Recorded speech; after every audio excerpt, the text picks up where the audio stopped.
வெற்றி நமதே. வெற்றியாளர்களுக்கு வணக்கம். முதுகலை தமிழாசிரியர் தேர்வு, பட்டதாரி ஆசிரியர் நியமன தேர்வு, கல்லூரி பேராசிரியர் தேர்வு, அரசு தேர்வாணைய தேர்வுகள் என அனைத்து போட்டித் தேர்வுகளுக்கும் பயன்படக்கூடிய 11 கீழ்கணக்கு நூல்கள். இதில் ஆசாரக்கோவை இந்த நூல் தான் இன்றைக்கி நம்ம பார்க்க இருக்கிறோம். ஆசாரம் என்றால் ஒழுக்கம் அப்படிங்கிற பொருள். கோவை அப்படின்னா அடுக்கி கூறல்.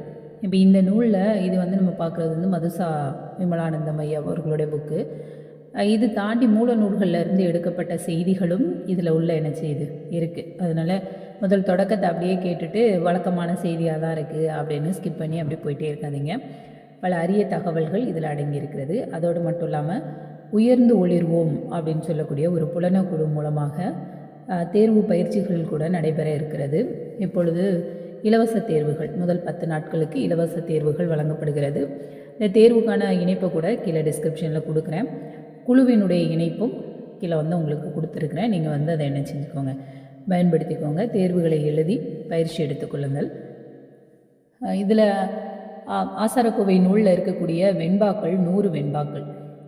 இதில் மக்கள் ஏற்றுக்கொள்ளக்கூடியதாகவும் தள்ள வேண்டியவனவாகவும் இருக்கக்கூடிய நெறிகளை குறித்து இந்த நூல் கூறுகிறது. அதிகமாக வடமொழியை அடியொற்றி எழுதப்பட்ட நூல் அப்படின்னு சொல்லலாம். அதனால் இதை சக்ர ஸ்மிருதி நின்று ஆசாரங்கள் சிலவற்றை கூறுகிறது அப்படின்னு சொல்லப்படுது. அப்புறம் பார்த்தோன்னா தௌமியர் பாண்டவர்களுக்கு கூறிய உபதேசத்தை ஒற்றி அதை பற்றின செய்தி இதில் இடம்பெறுகிறது. மூலம் அப்படின்னா ஆரிடம் அப்படிங்கிறது வடமொழி நூல். இன்றைக்கி நாளில் எல்லாருமே ஏற்கக்கூடிய கருத்துக்கள் நிறைய என்ன செய்யலை, கருத்தாக அது இல்லை. ஆரிய கலப்பால் வந்த பழக்கங்கள் சில இந்த நூலில் பேசப்படுகிறது. அன்றாட வாழ்வில் கடைபிடிக்க வேண்டிய நெறிமுறைகளை குறித்தும் இது கூறுகிறது. குறிப்பாக பார்த்தோம் அப்படின்னா நீராடல் குறித்து 14வது பாடலில் குறிப்பிடுகிறது. நீராடம் குறித்து நம்ம இதை ஒவ்வொரு பாடலாகவுமே என்ன செய்வோம், ஷார்ட்ஸில் அந்த குரு காணொலியில் போடப்பட்டு இருக்கிறது. அதில் கூட 7வது பாடல் ஒன்று நம்ம பதிவிட்டிருக்கிறோம். இந்த மாதிரி பாடல்களும் உங்களுக்காக பதிவிடப்படும் அடுத்து. ஏன்னா இப்போ பாடல்களுடைய முதல் வார்த்தையும் அடுத்து இருக்கக்கூடிய வார்த்தையோடையும் இணைப்பது போன்று கல்லூரி பேராசிரியர் தேர்வுலலாம் என்ன செஞ்சுருக்காங்க, பொறுத்துக கேட்கப்பட்டு இருக்கிறது. அதே மாதிரி பாடலுடைய வரிகளை மாற்றி கொடுத்து அதை வரிசைப்படுத்த சொல்லி நிரல்படுத்துக அப்படின்னு சொல்லி கொடுத்துருக்குறாங்க. அப்போ அந்த முறையிலும் நாம் என்ன செய்ய வேண்டும், பயிற்சி எடுக்க வேண்டும். அதனால் பாடல் வரிகளுமே நமக்கு அடுத்தடுத்த காணொலிகளில் உங்களுக்காக வரும். அதனால் சேனலை சப்ஸ்கிரைப் பண்ணிக்கோங்க. உங்களுடைய நண்பர்களுக்கும் இதை பகிருங்கள். உணவு உண்ணல் குறித்து 21வது பாடலில் குறிப்பிடப்படுகிறது.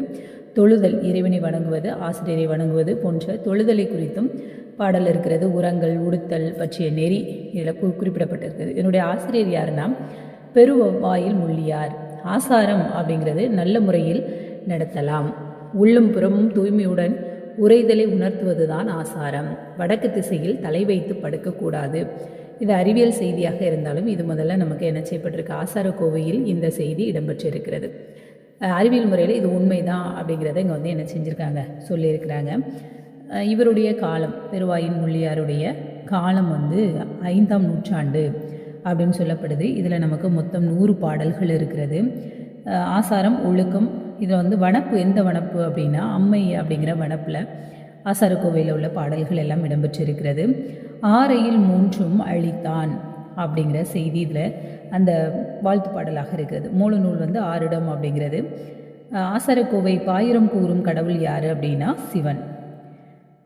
அடுத்து பெருவாயின் முள்ளியார் முள்ளி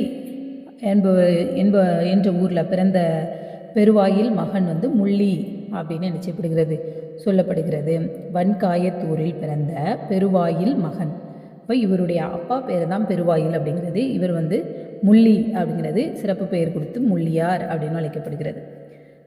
ஒழுக்கத்துக்கு உயிர் 8 அப்படின்னா ஒழுக்கத்துக்கான உயிர் 8 எதுனா நன்றி அறிதல், பொறை, இன்சொல், இன்னாது செய்யாமை, கல்வி, ஒப்புரவு, அறிவுடைமை, நல்லினத்தாரோடு சேரல். இதெல்லாம் ஒழுக்கமுடன் வாழ்வதால் நமக்கு கிடைக்கக்கூடிய பயன் 8. இதெல்லாம் பிறப்பு, நெடுவாழ்க்கை, செல்வம், வனப்பு, நிலக்கிழமை, குற்றம், கல்வி அறிவு, நோயற்ற தன்மை. இதெல்லாம் நமக்கு ஒழுக்கத்தோடு வாழும் பொழுது கிடைக்கிறது. அதே மாதிரி காக்க வேண்டிய கடமைகள் அப்படின்னு சொல்லி கற்பித்த ஆசிரியர் காணிக்கை, தக்கினை அப்படின்னு சொல்லப்பட்டிருக்கு. அப்படின்னா கற்பித்த ஆசிரியருக்குரிய காணிக்கையை நம்ம கரெக்டாக கொடுக்கணும். வேள்வி, தவம், கற்றறிதல் இதெல்லாம் முக்கியமானது. இந்த 4ஐயும் அறம்பொருள் இன்பம் வகுத்த முப்பால் கூறும் வழியில் காத்து கொள்ள வேண்டுவது கடமை அப்படின்னு குறிப்பிடுகிறது. தந்தையும் தாயும் தொழுது எழுக என்பதை முந்தையோர் கண்ட முறை அப்படின்னு நிச்சயப்படுது சொல்லப்படுது. அதிகாலை எழுதல், இன்றைய செயல்களை எண்ணுதல், அன்றைய செயல்களெல்லாம் என்னன்னோ தந்தை தாயை தொழ வேண்டும், இது முந்தையோர் கண்ட முறை. அதே மாதிரி எச்சுளுடன் தீண்டத்தகாதோர் அப்படின்னா பசு, பார்ப்பனர், தீ, தேவர், உச்சந்தலை இதெல்லாம் எச்சிலுடன் என்ன செய்யக்கூடாது, விடக்கூடாது. இப்போ எச்சிலுடன் காணக்கூடாதவை அப்படின்னு ஒரு சிலதை குறிப்பிடுது இந்த ஆசாரக்கோவை. அது என்னெல்லாம் அப்படின்னு பார்த்தீங்கன்னா புலையர், சந்திரன், சூரியன், நாய், எரி நட்சத்திரம். இப்போ இந்த எரி நட்சத்திரம் பற்றிய குறிப்பு எதில் இருக்குது, நமக்கு இந்த ஆசாரக்கோவையில் இருக்குது. அந்த எரி நட்சத்திரம் ஆசாரக்கோவையில் எவ்வாறு குறிப்பிடப்படுகிறது அப்படின்னு பார்த்தீங்கன்னா வீழ் மீன் அப்படின்னு அழைக்கப்படுகிறது. எரி நட்சத்திரம் ஆசாரக்கோவையில் வீழ் மீன் அப்படின்னு அழைக்கப்படுகிறது. எச்சில், ஆசாரக்கோவை எச்சில் அப்படின்னு சொல்லி 4ஐ குறிப்பிடுகிறது.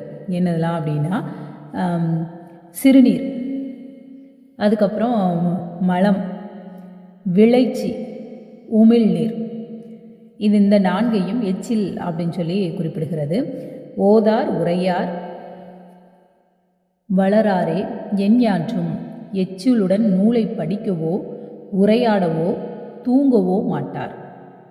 ஓதார் உரையார் வளராரோ, அதாவது அந்த எச்சிலுடன் என்ன செய்யக்கூடாது, உரையாடுதல், படித்தல், தூங்குதல் கூடாது அப்படிங்கிற செய்தி இதில் இடம்பெற்றிருக்கிறது. அதேமாதிரி நீராட வேண்டிய நேரம் எப்போல்லாம் நீராடணும் அப்படின்னு சொல்லி குறிப்பிடப்பட்டிருக்கு. அப்படின்னா வாந்தி எடுத்த பின் நீராட வேண்டும், மலம் சிறுநீர் கழித்த பின் நீராட வேண்டும், கன்றல், விக்கல், வாளாமை, தூய்மை, கன்றல்னா கான்றல் அப்படின்னா விக்கல் சொல்லப்படுது, கெட்ட கணா கண்ட பின் குளிக்க வேண்டும். இதெல்லாம் நீராட வேண்டிய நேரம் குறித்து இது என்ன செய்கிறது, குறிப்பிடுகிறது. அதே மாதிரி அழுக்கு ஆடை, மற்றவர் உடுத்திய அழுக்கு ஆடையையும் மற்றவர் செருப்பையும் அணியக்கூடாதான், அது முக்கியமான செய்தியாக இருக்கிறது.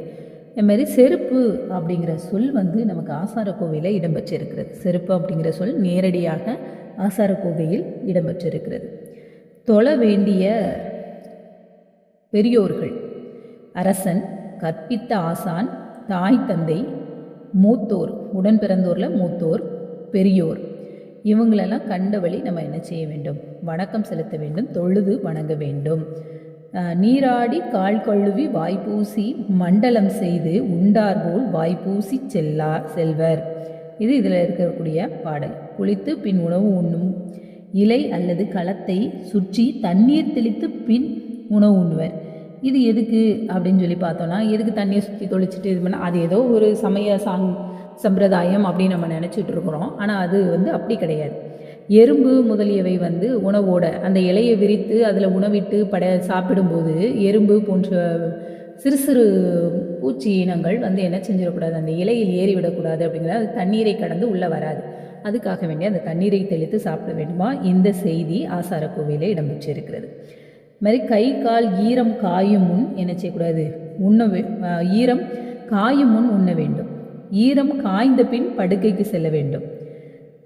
அது இது என்னது, ஈரம் புலராமை ஏறற்க என்பதை பேரறிவாளர் துணிவு அப்படிங்கிறது பாடல் வரி. அப்புறம் உணவு உண்ணும்போது எந்த திசையை பார்த்து அமர்ந்து சாப்பிட வேண்டும் அப்படி பார்த்தோன்னா, கிழக்கு திசையை நோக்கி தான் அமர்ந்து உண்ண வேண்டுமா. உண்ணும் உணவை வணங்கி மகிழ்ந்து சிந்தாமல் உண்ண வேண்டும் அப்படிங்கிற செய்தியும் இதில் என்ன செஞ்சிருக்கு, இடம்பெற்றிருக்கிறது. அடுத்ததாக பார்த்தோன்னா, பெரியோரோடு அமர்ந்து உண்ணும்போது அவங்களை இடிச்சிட்டு என்ன செய்யக்கூடாது, அமர்ந்து உண்ணக்கூடாது அப்படிங்கிற செய்தியும் நமக்கு ஆசாரக்கோவையில் இடம்பெற்றிருக்கு. அதுமாதிரி பெரியோரோடு அமர்ந்து உண்ணும் பொழுது அவங்களுடைய எந்த பக்கம் நாம் அமர்ந்து உண்ணக்கூடாதான், வலது பக்கம் நாம் அமர்ந்து உண்ணக்கூடாதான். பெரியோர் நம்மை விட பெரியவர்களாக இருந்தால் அவர்களின் வலது பக்கம் அமர்ந்து நாம் உணவு உண்ணக்கூடாது அப்படிங்கிற நெறியை சொல்வது ஆசாரக்கோவை. அதே மாதிரி உணவு உண்ட பின் வாய் கொப்பளிக்க வேண்டும், உள்ளங்கையில் நீரை எடுத்து 3 முறை நீர் குடிக்க வேண்டும். இதுவும் ஆசாரக்கோவை கூறக்கூடிய செய்தி. இது ஒற்றை கையில் பொருளை தரவோ பெறவோ கூடாது. இரு கையில் தண்ணீர் அள்ளி பருகுவர். ரெண்டு கையில் தான் தண்ணீர் இது பண்ணால், அது மாதிரி ஒரு பொருளை மற்றவங்களுக்கு கொடுக்குறோன்னா ஒத்த கையில் அதை என்ன செய்யக்கூடாது, கொடுக்க கூடாது. அதே மாதிரி விளக்கேற்றக்கூடிய நேரத்தில் அந்தி பொழுதில் தூங்கவோ உண்ணவோ கோபப்படவோ கூடாது, விளக்கேற்ற வேண்டும். அதுமாதிரி வடக்கு திசையில் தலை வைத்து படுக்கக்கூடாது அப்படிங்கிறது. இந்த இதில் ஒரு முக்கியமான ஒரு செய்தி என்ன அப்படின்னு பார்த்தீங்க அப்படின்னா, மீக்கோல் அப்படின்னு குறிப்பிடப்பட்டிருக்கு. எது? போர்வை. போர்வைக்கு பெயர் ஆசாரக்கோவை எவ்வாறு குறிப்பிடுகிறதுனா மீக்கோல் அப்படின்னு குறிப்பிடுகிறது. அதுக்கப்புறம் பகலில் தெற்கு நோக்கியும் இரவில் வடக்கு நோக்கியோ சிறுநீர் மலம் கழிக்கக்கூடாது. சிறுநீர் மலம் கழிப்பது கூட எந்த திசையை நோக்கி கழிக்க வேண்டும் அப்படிங்கிற செய்தி வரைக்கும் இதில் என்ன செஞ்சுருக்கு, இடம்பெற்றிருக்கிறது. ஆசாரக்கோவை அப்படிங்கிற நூலை நம்ம எடுத்துட்டோம் அப்படின்னா அல்ல குறையாத ஒரு அமுத சுரபி அப்படின்னே நம்ம அதை சொல்லலாம். அந்த அளவிற்கான செய்திகள் எல்லாமே இதில் இடம்பெற்றிருக்கிறது. அதே மாதிரி இதில் அரசர் அரண்மனையிலும் கோவிலுக்குள்ளும் பெரியோரை வணங்கக்கூடாது. அரசரோட அரண்மனையாக இருந்தாலும் சரி, கோயிலுக்குள்ளே இருந்தாலும் அரசரோட அரண்மனையில் அரசன் இருப்பான், கோயிலுக்குள்ளே தெய்வம் இருப்பாங்க. அது தவிர மேலே இருக்கக்கூடிய பெரியோரை நம்ம என்ன செய்யக்கூடாது, வணங்கக்கூடாது. பிறகு நோய் இல்லாமல் வாழ்வது தான் நம்ம எல்லோரும் விரும்புகிறது. அப்படி விரும்புகிறவங்க பாழடைந்த வீடு, கோயிலுக்குள், சுடுகாடு, பாதையோரம் உள்ள வயதான மரம், இந்த இடத்துல தனியாக பகல் நேரத்தில் தூங்கக்கூடாதான். நோயின்றி வாழணும் அப்படின்னு நினச்சோன்னா பாழடைந்த வீட்டில் இருக்கக்கூடாது, கோயிலுக்குள்ள பகல் நேரத்தில் தூங்கக்கூடாது, சுடுகாடு, பாதையோரம் உள்ள வயதான மரம், இந்த இடத்துலலாம் போய் நம்ம என்ன செய்யக்கூடாது, தூங்கக்கூடாது. அதுக்கப்புறமா வெளியே புறப்படுறதுக்கு முன்னாடி பார்க்கக்கூடிய சகுனம், தும்மல் போடக்கூடாது, எங்கே போகிறீங்கன்னு கேட்கக்கூடாது, நேரம் நின்று பேசக்கூடாது, இடமோ வளமோ நின்று தான் பேசணும். எரியும் விளக்கை வாயால் ஊதி அணைக்கக்கூடாது. அதான் ஊதார் விளக்கும் அப்படின்னு அந்த பாடல் என்ன செய்து குறிப்பிடுகிறது. அடுத்து பார்த்தோம் அப்படின்னா, பெரியோர் முன் செய்யக்கூடாதவைனா சிரிக்கக்கூடாது. பெரியவர்கள் முன், சான்றோர்கள் முன்னாடி சிரிக்கக்கூடாது, கொட்டாவி விடக்கூடாது, காரி துப்பக்கூடாது, தும்பக்கூடாது. தும்மல் கூட பெரியவர்களுக்கு முன்னாடி. இதெல்லாம் மரியாதை. இன்றைய சமுதாயத்தில் இதெல்லாம் பழக்கத்திலே இருக்குதா அப்படின்னா நிறைய இல்லை. நிறைய நம்மளுடைய பழக்க வழக்கங்களே இங்கே என்ன செய்யாமல் இருக்குது, அழிந்து கொண்டு தான் இருக்கிறது. ஆனால் இது எல்லாத்தையுமே குறிப்பிடப்பட்டிருக்கு. அதே மாதிரி சாதி பெயர் சொல்லி அழைக்கக்கூடாது, அதுவும் இதில் குறிப்பிடப்பட்டிருக்கிற செய்தி. இது மாதிரி வீட்டுக்கு பின்வாசல் வழியே செல்லக்கூடாது. எந்த ஒரு வீட்டுக்கும் பின்வாசல் வழியாக போகக்கூடாது. அதுக்கப்புறம் தகுதிக்கு மீறி அரசனை போல தர்மம், திருமணம், வீடு கட்டுதல் இது போன்றதெல்லாம் செய்கிறதுக்கு முயற்சி செய்யக்கூடாது. அது ஆபத்தை ஏற்படுத்தும். இதை மாதிரி பார்க்குற இடத்துல ஒரு 5 பேரை, ஒரு சிலரை பார்த்த உடனே இந்த வார்த்தையை கேட்கக்கூடாதான். எப்படின்னா, சாப்பிட்டீங்களா அப்படிங்கிற வார்த்தையை அவங்கள பார்த்த இடத்துல வச்சு கேட்கக்கூடாது. யாரெல்லாம்? ஆசிரியர், தாய், தந்தை, அரசன், மூத்தோன், இந்த 5 பேரையும் பார்த்த இடத்துல சாப்பிட்டீங்களான்னு கேட்கக்கூடாதான். அப்போ எப்படி பெரியவங்ககிட்ட நடந்துக்கணும், பேசணும் அப்படிங்கிற முறையெல்லாம் இது சொல்லி நமக்கு கொடுக்கறது. இது மாதிரி படுத்திருக்கும் போது செய்யக்கூடாதவை, கால் கழுவக்கூடாது. கால் படுத்திருக்கும் போது கழுவக்கூடாது. மேல் பூ போடக்கூடாது, மேலே பூ போடக்கூடாது. சந்தனம் பூசக்கூடாது. ஒருவர் படுத்திருக்க மற்றவர் அருகில் நிற்கக்கூடாது. ஒருத்தர் படுத்திருக்காங்கன்னா அடுத்தவங்க பக்கத்தில் போய் நிற்கக்கூடாது, நிற்கக்கூடாது. அதே மாதிரி ஒருவர் சூடிய பூ, தலையில் சூடின பூவை இன்னொருத்தர் சூடக்கூடாது. அது மாதிரி ஒருவர் முகர்ந்த பூவை இன்னொருத்தவங்க தலையில் என்ன செய்யக்கூடாதான், வைக்கக்கூடாதான்.